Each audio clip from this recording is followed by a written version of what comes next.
Pure football. আমি নিশ্চিত গত ৮-১০ বছরে চ্যাম্পিয়ন্স লিগে এত ইভেন্টলি ম্যাচড লড়াই আপনারা দেখেননি।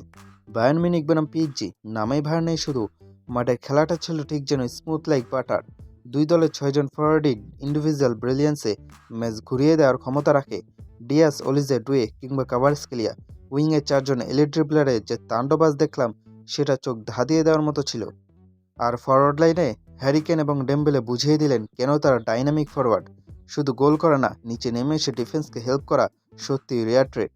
ম্যাচ শুরু হতে না হতে উত্তাপ। ১৭ মিনিটে হ্যারি কেন পেনাল্টি থেকে গোল করে বায়ার্নকে লিড এনে দেন, কিন্তু পিএসজি দমে যাওয়ার পাত্র নয়। ২৪ মিনিটে কাভারস্কেলিয়া তার জাদু করে ড্রিবলিংয়ে সমতা ফেরান। ম্যাচের টেম্পো এতটাই হাই ছিল যে প্রতি ২-৩ মিনিটে পরিস্থিতি বদলে যাচ্ছিল।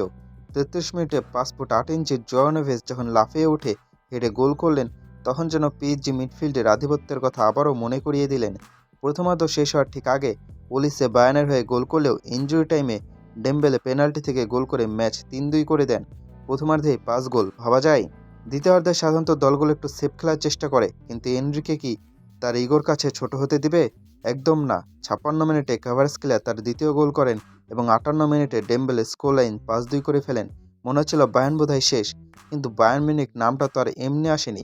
তারা যেন খাদের কিনারা থেকে ফিরে আসার জন্যই জন্ম নিয়েছে।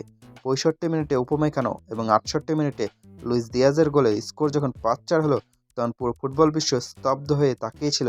৯ গোলের এই থ্রিলার তখন ৫০-৫০ লড়াই রূপ নিয়েছে। পিএসজির মিডফিল্ড সম্ভবত এই মুহূর্তে বিশ্বের সেরা। ভিতিনা এখন আর শুধু বল প্রোগ্রেসর নন, তিনি এখন সত্যিকারের গেম কন্ট্রোলার। অন্যদিকে লুইস এনরিকে ৫-২ এগিয়ে থাকার পরেও কেন অল আউট অ্যাটাক চালিয়ে গেলেন তা নিয়ে বিতর্ক থাকতে পারে। তবে দর্শকদের জন্য এর চেয়ে বড় উপহার আর কি হতে পারে? বায়ার্ন ডমিনেট করছিল এক মুহূর্তে, তো পরের মুহূর্তেই পিএসজি কাউন্টার অ্যাটাকে কাঁপিয়ে দিচ্ছিল। লড়াইটা ছিল সমানে সমান। ৯ গোলের এই মহাকাব্য শেষে পিএসজি ৫-৪ ব্যবধানে জয় নিয়ে মাঠ ছেড়েছে ঠিকই, কিন্তু বায়ার্ন যেভাবে ফিরে আসার সংকেত দিয়েছে তাতে সেকেন্ড লেগে হবে আগুনের মতো গরম।